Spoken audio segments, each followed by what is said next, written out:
Hey, it's White Boy Chris. If the Pat Downs ever made you laugh, then join our Patreon and support us. Get bonus content, a t-shirt, or an autographed copy of Rabbit, Miss Pat's autobiography. Visit MissPatComedy.com for the link to the Patreon, and while you're there, join our Facebook group. Welcome to another episode of the Pat Down. I'm here with Chris and Dion. I'm in California, getting ready to film a TV show. You got to listen to the episode to find out what the fuck I'm about to film. And we're talking about me just finishing up with Robert Townsend directing my first hour Netflix special. And Chris was there, and he walked into a Mexican restaurant and almost got turned into Taco Tuesday. Stay tuned after the fucking song and see what happens. You better get up, get out, and tune into this podcast. This Pat spit the truth, spit the real fact. Nothing but the ugly, classy at the same time. Pat got the flavor, these are not your same lines. That's the politics, she been on the real grind. It could be pretty but ugly at the same time. Just tune in, put your lock on the spin down. Ain't no need for the wait and turn it up now. What you talking about? Is it real though? And cut the game, you get no play like Nintendo. You wasted time, turn it up, nothing but the ugly. Straight off the top, everything she say, you know it's funny. Full blast, this a taste of the future. Listen on your iPhone, on your desktop computer. Share it, tweet it, ain't no way to beat it.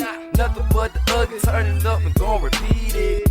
So I'm talking to my dad the other day, and he goes, you know, I've been seeing all these billboards. I might get BET Plus to watch the Miss Pat show. What? I can't wait to hear the reviews, but...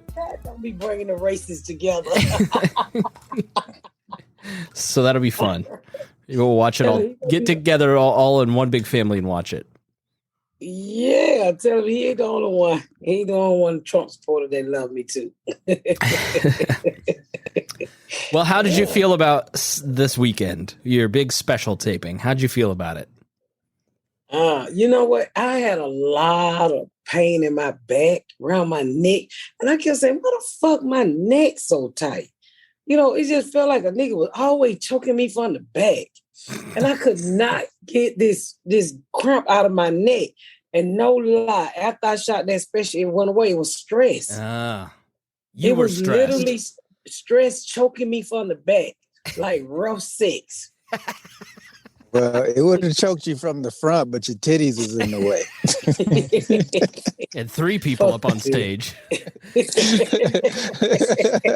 and you know what's funny is every one of the people that like worked on the show or that are in your world that are gay men came in and commented on your titties. Every single one of them. It was hilarious. Is that a thing that I didn't realize? I don't know. I mean, we were all thinking it. They just could say it in front of Garrett. They sure did. They sure did. I kept telling him, oh, he gay. He gay. He gay. That make a straight man come. He gay. He gay. I said, don't worry about the gays. They don't want me. It was fun. It was very stressful. I shedded a few tears. It was fun. Just, you know, everything that could happen happened. Good and bad. Good and bad. Good and bad. So what made you cry? Just people. My pants. I knew Dion was fucked when she goes, Dion, come here. The two of them walk out the door and I hear, let me say something to you. And the door shuts. I'm like, that poor boy. He is. Dion just, I'm like, why would you show it to my Netflix taping with maternity pants? Nigga, you bought the pants. Well, evidently. In 2007. Yeah. They regular ass Levi jeans that she paid for. That's why I packed them in my suitcase. They wasn't ironed. They was wrinkled. They wide legged.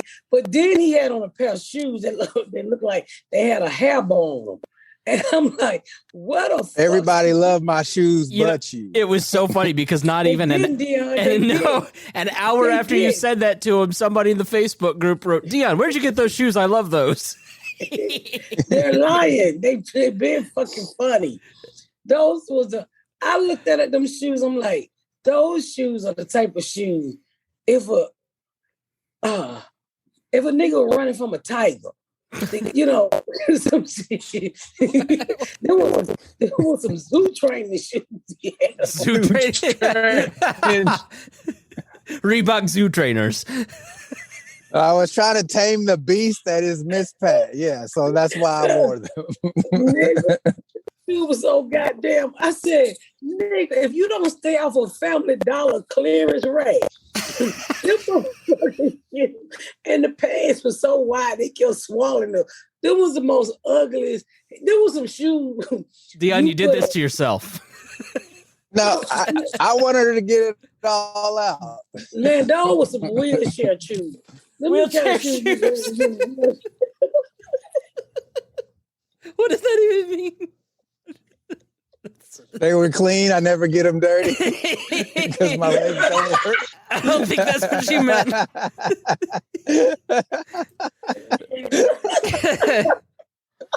Yeah, exactly. My grandfather has one leg, and I know exactly what she meant. Because wheelchair people, they have or crutch people, they have like a distinct shoe type that they choose, I guess. Oh, you gotta have comfort for that foot you can't feel. I said this nigga got on maternity jeans and wheelchair shoes, and I said, "What the fuck are you wearing, Dion? You're fucking up my balance." Oh, he said, "They ain't here for me. They here for you." I said, "But they don't even want to see the shit you got on." You was the only person to complain.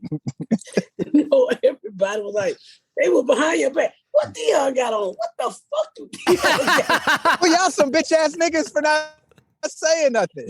Nigga, everybody was a Dion whisper on the set. What the fuck is Dion wearing?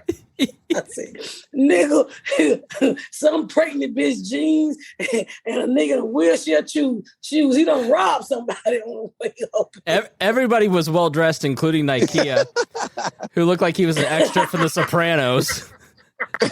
Fat pussy bumping Cheekso over here. Look at him. Look at him. Not killing that him. He got on that old man suit like your dick don't get hard. Nakia looked like an 8th grade track coach. I told y'all he looked like Rick Ross. Nigga, them glasses all of $4. And I was about to make fun of his tracksuit when one of the crew walked out. The guy that you had worked for way back when goes, "Don't leave that tracksuit laying around. I'm gonna take it." And I was like, and he just puffed up. He was all excited and proud of himself that he looked great. I said, Nakia, you know you done got old when you buy Polo Sports and you a fat motherfucker. It says sports. You ain't nowhere near no sport. Between the tragedy of Dion outfit and Nakia like a broke-ass Rick Ross. And then my husband coming there with Jordans on and a motherfucking a vest to a tuxedo. I was like, who the fuck put you on a tuxedo? He looked great. He looked really good. Had great glasses on. Did. Yeah, the glasses are always. I said, what are you doing with this tuxedo vest on? I don't have a picture of him, or else I'd show it. No, you'd never have a picture of my husband. All right. I'm like, what the fuck? You don't like it? No, I don't like it. Stop tucking in your shirt. You're too big for that shit. When he took in his shirt, it looked like he got a cliff hanging there.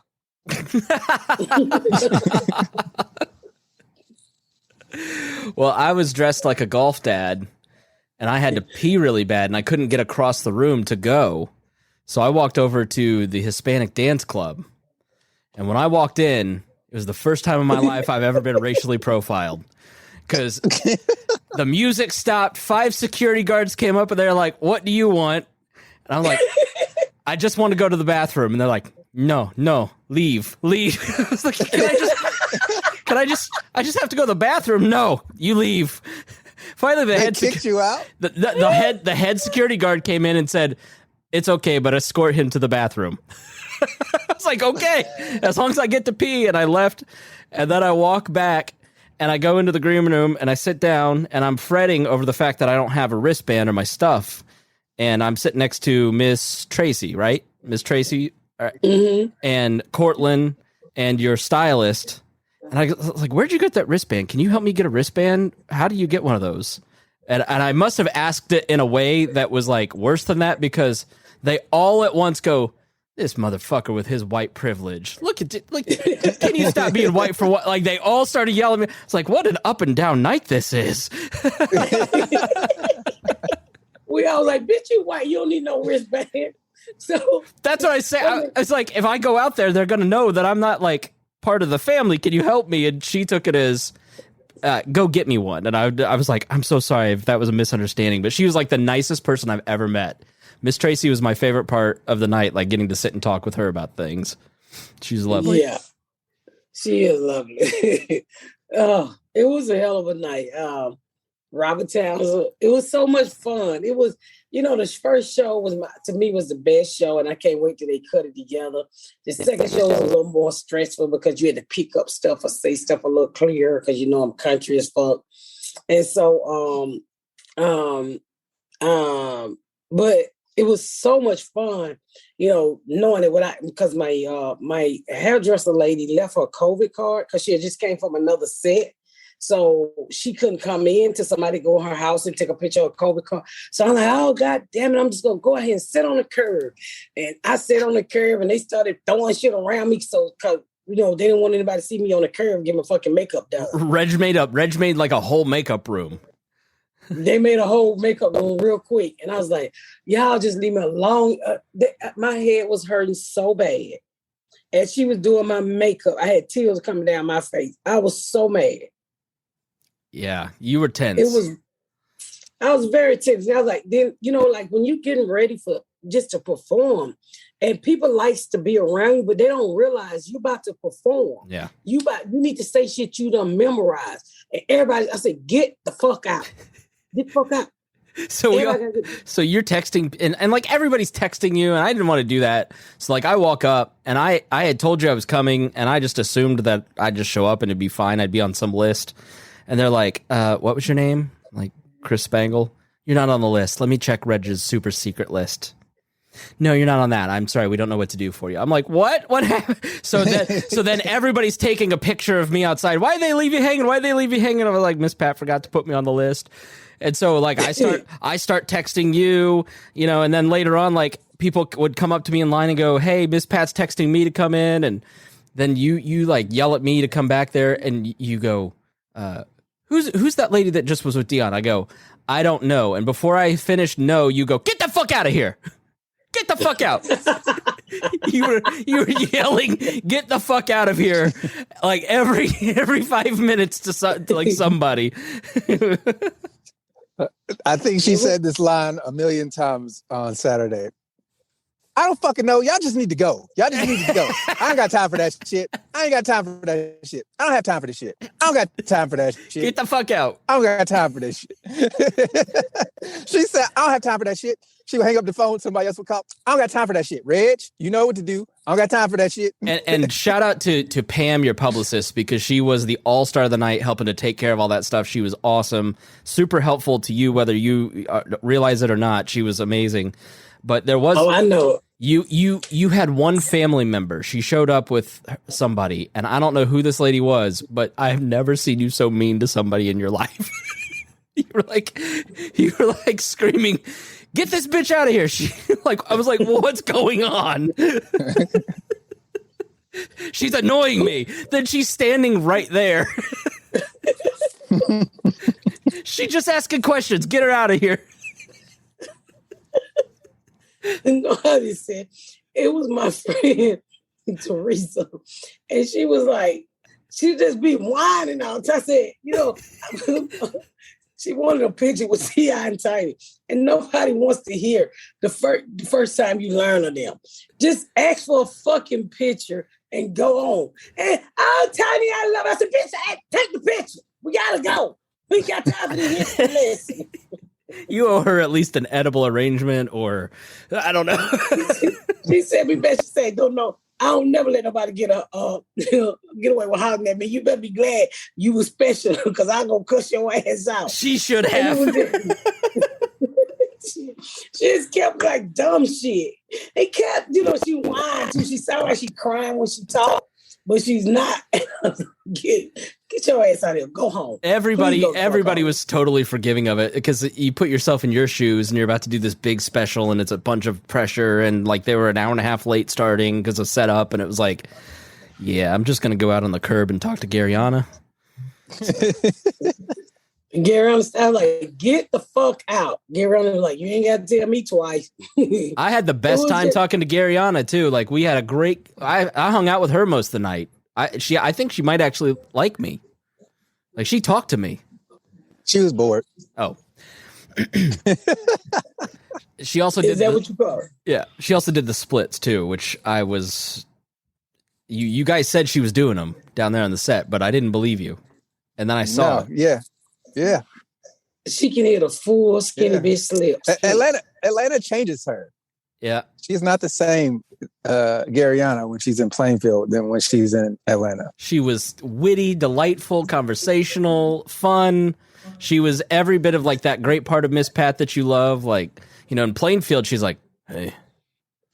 That's it. That was a really good Garyana impersonation. I don't know what the fuck be wrong with Garyana. She be out her goddamn mind sometimes. Y'all be like, but she get to Atlanta, she get crunk, she get happy. She's a lot of fun. Yeah, she is a lot of fun. All the writers came out, a lot of the kids that used to work with me back in the day, they came out. It was so fun seeing so many people that I hadn't seen before. I mean, I hadn't seen in a while. So were the girls sitting in the control room? Were they girls that had worked for you? Is that who they were? No, that was Netflix. Okay, gotcha. Okay. That was everybody. This is the lady who gave me this special. Miss Joanne over at Netflix. Shout out. Thank you so very much. That was her and her crew. And then that was Paige from that was Wonder partner Paige from Pushy Production. They own Pushy Production together. They was all sitting there. Yeah, you had everybody from your world for the first time, it seems like, in one place. It was really cool. You had John Rattler there. You had Land Romo from Starburns. Land and Pam had met and talked, but they didn't know that they worked with you. It was like all these cool little connections that happened outside, while we were all hanging out. It was really neat to watch. I was going to say, your cousin came out, I think was Thursday or Friday. She didn't know her cousin's real name. I don't know her real name. So my cousin stood up and she had on blonde hair and I wear glasses and I couldn't have them on, I didn't have them on stage, so I couldn't see. All I saw was this blonde hair. So she waving. So I'm like, who is this white woman waving at me? I'm like, ma'am, do I know you? She's like, I'm your cousin. I'm like, you know you're not, you're white. And she's like, it's me, Rabbit Granny. I said, bitch, you look like a white woman. She got her stomach hanging out, her stretch marks showing, and shit. Her ass, the tiger strapped up with a tattoo on it, and she just talking and talking. And I was asking about my cousins and shit. Her brother just got out of the Fed for 20-something years, and she had me hollering. You hear me? She had me hollering. I hadn't seen it so long. And then I was like, she's like, it's Granny. I said, Granny, girl, I ain't seen you since Granddaddy's funeral. She said, bitch, it was Auntie Sharon's funeral. I said, oh.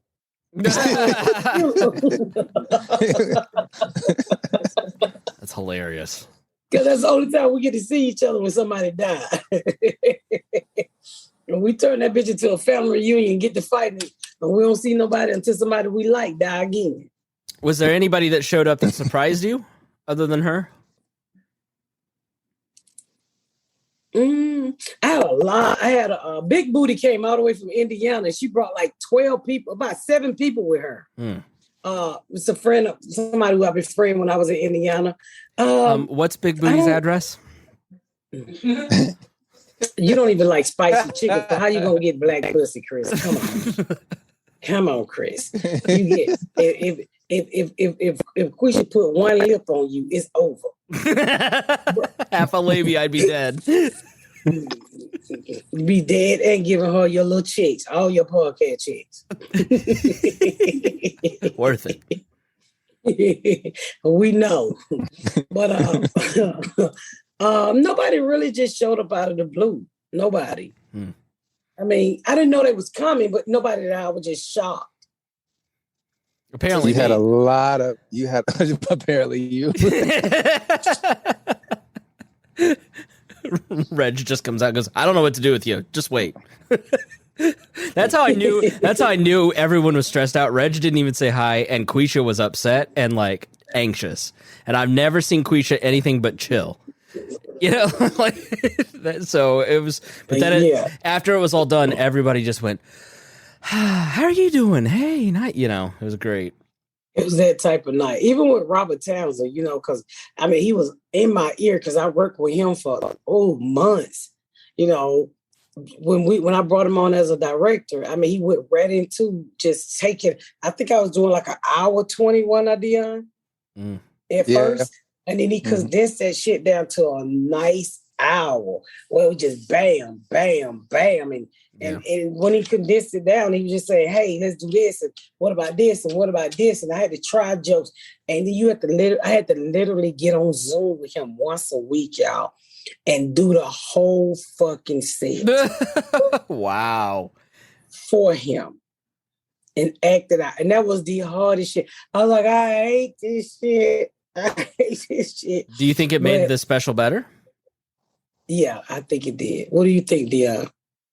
I think it did too. You know, seeing you do that set for a year and then finally watching it pay off. You said you liked the first show better. I actually like the second show just a little bit better because for me, it felt like you were more relaxed, more comfortable. Like you knew it was almost over, so you kind of let go a little bit. Whereas the first show, I felt like you were pressing a little bit, but everybody that I talked to after both shows loved it. So the crowds were amazing. Even the set, like the sound people were like, "Man, that was really fucking funny." Yeah. Because I talked to a couple of like the sound techs and the people who helped set up the room, and the craft table people, and they were all. I was in the control room, like half of each show, kind of watching it. Robert Townsend was sitting right there, and you still had him cracking up the whole time. And then when you had in the first show the pants issue, he was crying. I mean, he was crying. Oh man, I wish we could get that just for the podcast. And put it in the Patreon, just that little part. And you go, "Oh, they'll cut this out," and everybody in the control room started shaking their head. No, we're not. It was so funny. I hope that you guys leave it in because it was just like you at your. It was like a cute, spontaneous moment where you were embarrassed, and it was just funny. It was really good. So. It was the most natural, like Miss Pat reaction. So you know how she always she don't think about it; it just comes out of her mouth. And then she goes, "Oops!" It's just one of those things where it was so funny though. It was just like, bam! It was perfect. Yeah, and you had him crying. Like, I know that's what I heard. I didn't even. It's like these pants are crawling up my ass.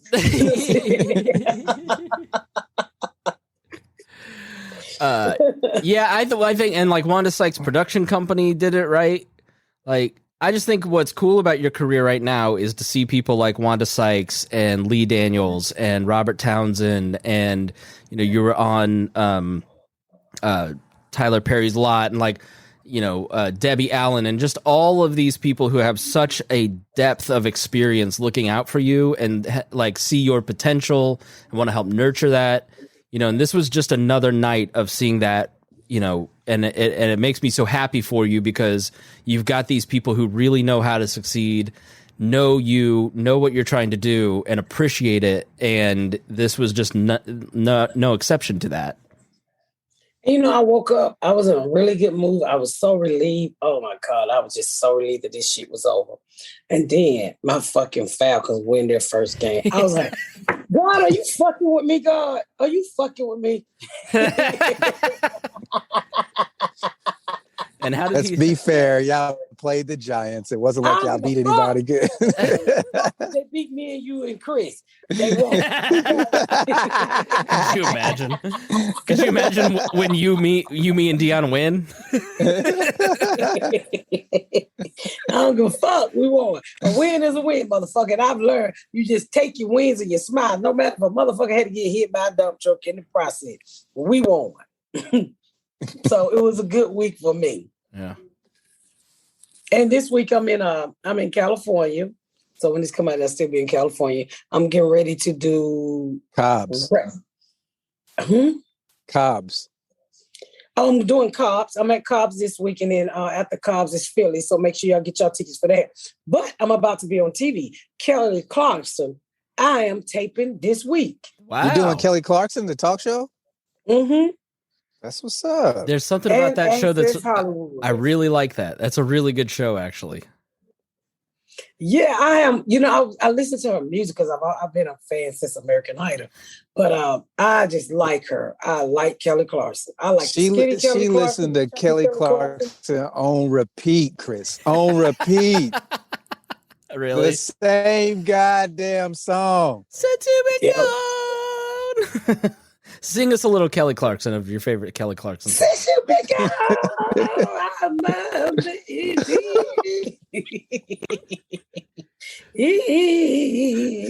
I'm a son. My neighbor's cat just came outside. I really think you need to sing for Kelly. I am. I told my producer, I was like, I can sing. You should have me sing for Kelly. Since you been gone, Since the first time. They were doing sound check on stage, and she go, Robert, you want me to sing? And I was like, no. That's amazing. He didn't know no better.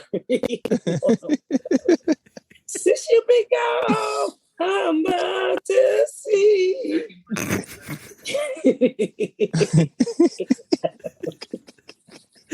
Malta C. I'm gonna get on. Huh? Malta C. I got to see since you been gone. Stop. These cats are finna jump in my car. I love it. I'm gonna sing for Kelly Clarkson. You'll go viral. Like, huh? I said, you'll go viral. Legit. Since you been gone, I need to learn a few more words to her song, but like more than 3.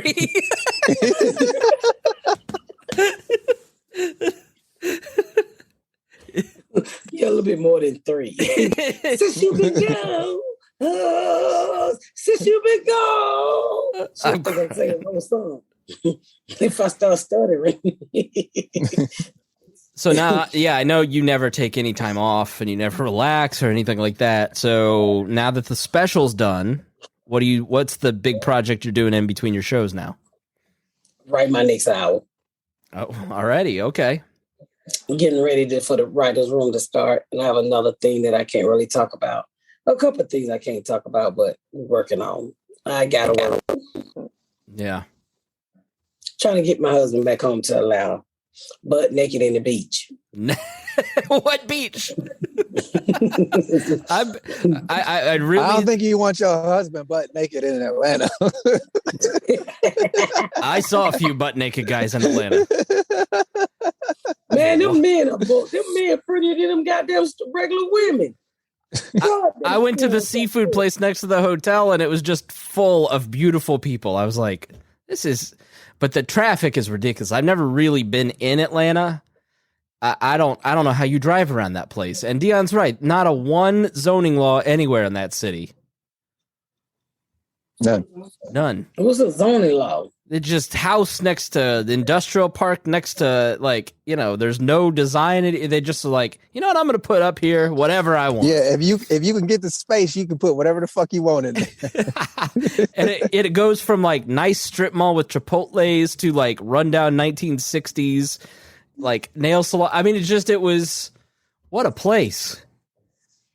Did y'all know that R. Kelly got found guilty today? Yeah. Yep. Good. They gonna make him sing for his grits, his dick, his cigarettes. Yeah, that talent show gonna be lit though. Oh yeah, nigga, that talent show in jail. He about to give him a whole nother group. Another day in Buckhead. Oh, sorry. What? Hey, guys. Sorry about that. I was going to show you what's going on in Atlanta today. Did you see what I sent you? What was that? What was up with those goats? Just goats loose in Atlanta. The Atlanta loose in Buckhead. The Falcons tweeted this out. Just some random. Because y'all kicker hit the game-winning field goal, and so they were calling him the GOAT. And then apparently all these goats got freed downtown. Look at or him. in Buckhead. I'm sorry. Just random goats walking around Atlanta, which is a very Atlanta thing to happen. Not no goats, nigga. You didn't see random herds of goats? It's such a random place. Atlanta is so random. Just random. Oh, I know where that rooms to go at. How they gonna get them? How they gonna round them up? Cowboys, I guess. Cowboys. I don't know. Yeah. I'm so tired of these folks trying to buy my goddamn house.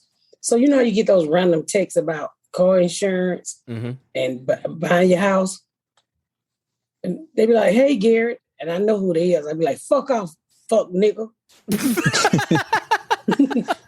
That's what I'm texting them back right now. Fuck off, bitch nigga.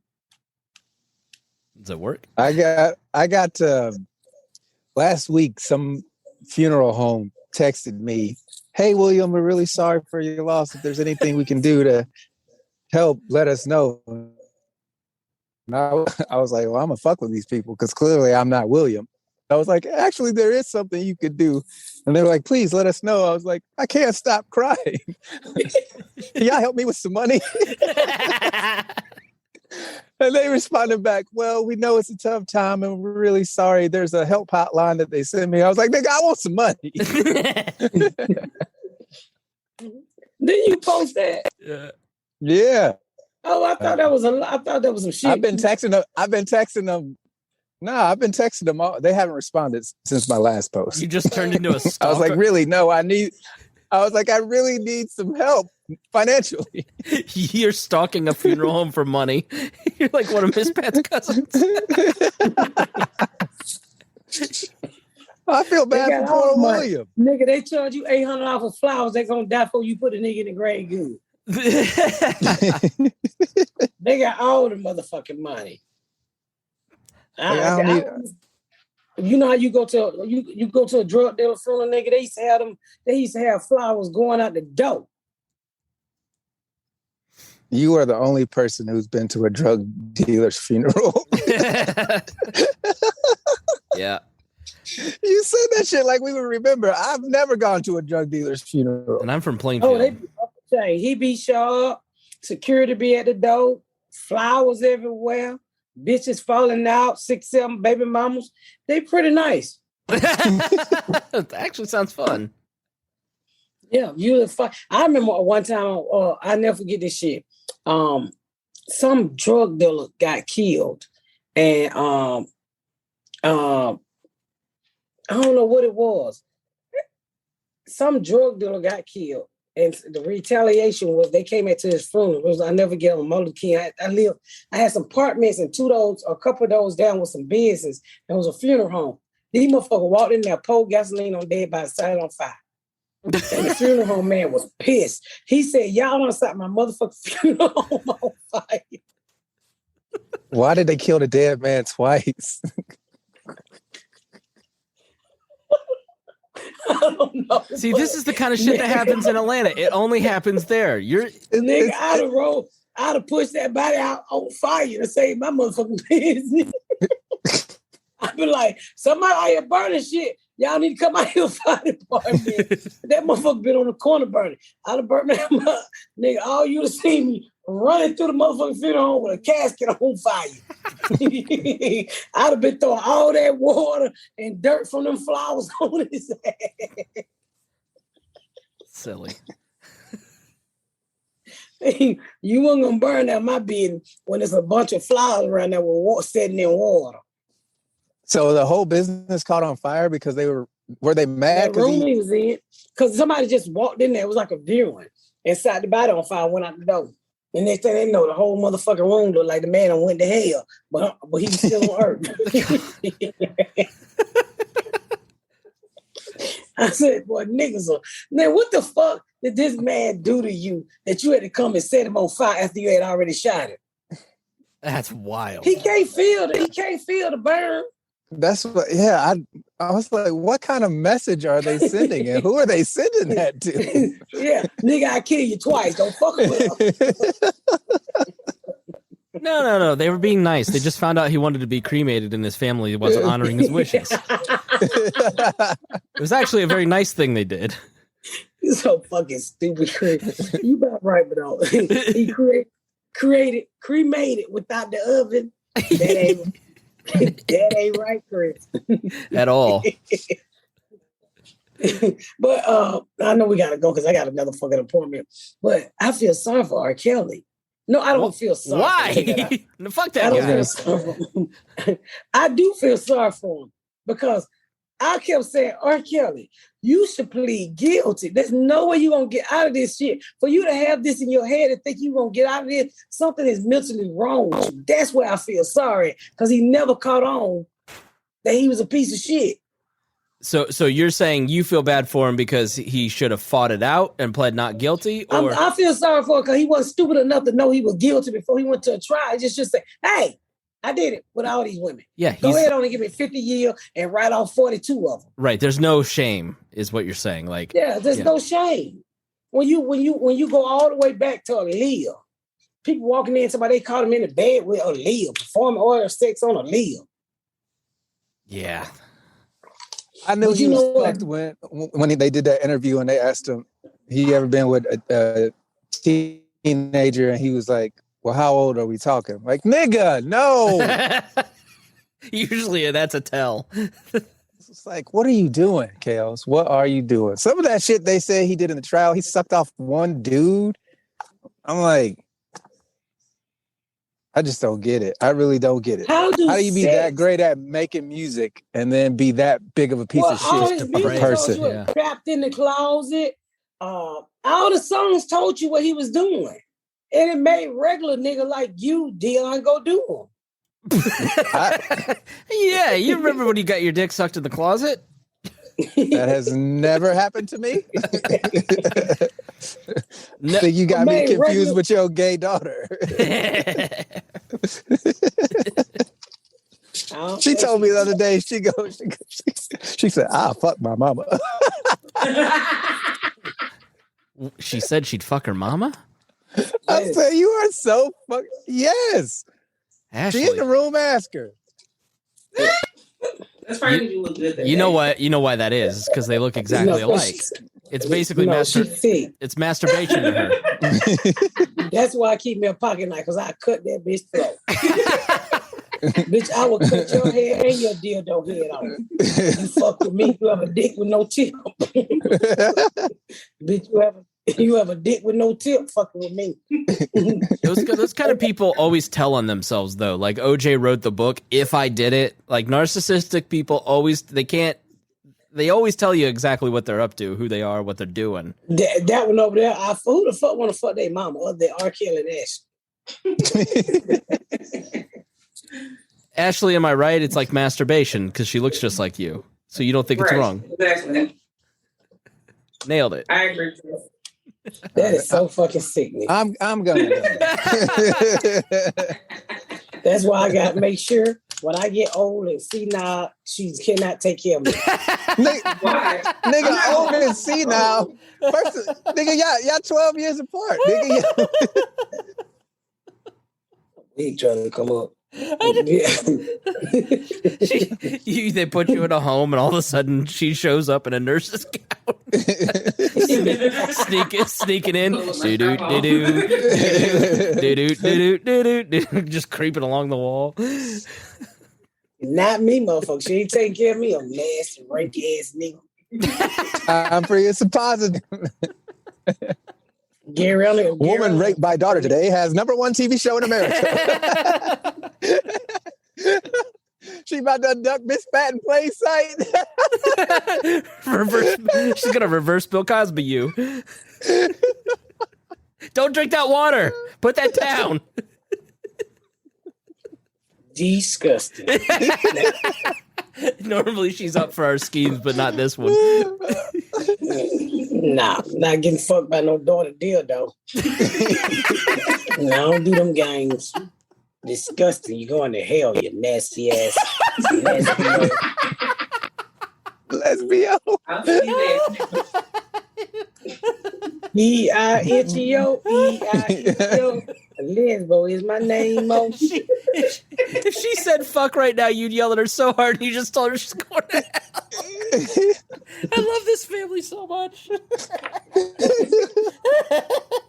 What is he laughing at? You're all crazy. It's fun. I